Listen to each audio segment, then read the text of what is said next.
Today we are talking about one of the most forgotten organs in gastroenterology, the duodenum. The duodenum can cause major discomfort in the upper abdominal area, making it feel like a stomach problem, even though we often do not think about this organ at all. Most of the time, we attribute pain to stomach acid, discomfort to the pancreas, poor appetite to mood, and poor tolerance of fats to the gallbladder. But what if it is not the stomach, not the pancreas, and not even the gallbladder? You are on the channel Doctor of Naturopathy Vladimir Sokolinsky, where we explore the deep underlying causes of declining health. Here, we discuss research findings in physiology and biochemistry, as well as natural ways to make yourself more resilient to life's stresses. This channel is for those who believe that health is capital and that understanding how the body works is essential for making the right decisions. Let me introduce you to the duodenum. This organ is located between the stomach and the small intestine. Along just 20 to 30 centimeters of its lining, there are so many receptors that even a small inflamed area can significantly affect how food leaves the stomach, gastric acidity, and bile secretion speed. This is a place where food, acid, bile, pancreatic enzymes, and microbiota meet. Pause for a moment and think about that. Once again, food, acid, bile, pancreatic enzymes, and microbiota all meet here. Isn't that a lot for such a small organ? The duodenum clearly works under heavy load. And what is striking is this: despite being a systemic organ, we pay almost no attention to it. Why? Because disorders often have no specific dramatic symptoms.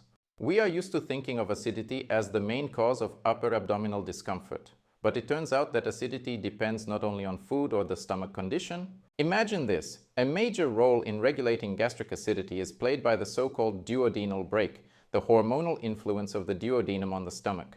Yet every time the first portion of stomach contents enters the duodenum, the hormone secretin is released. It inhibits gastric acid secretion. At the same time, somatostatin suppresses gastrin and histamine. At the same moment, a third hormone, cholecystokinin, activates the release of bile.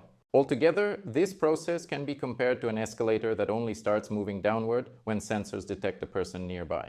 Heaviness in the abdomen is far from always caused by damage to the stomach lining. Very often, the problem lies in gastric tone. Please subscribe to the channel, then YouTube will show you another very informative video. Now, what does the duodenum not like?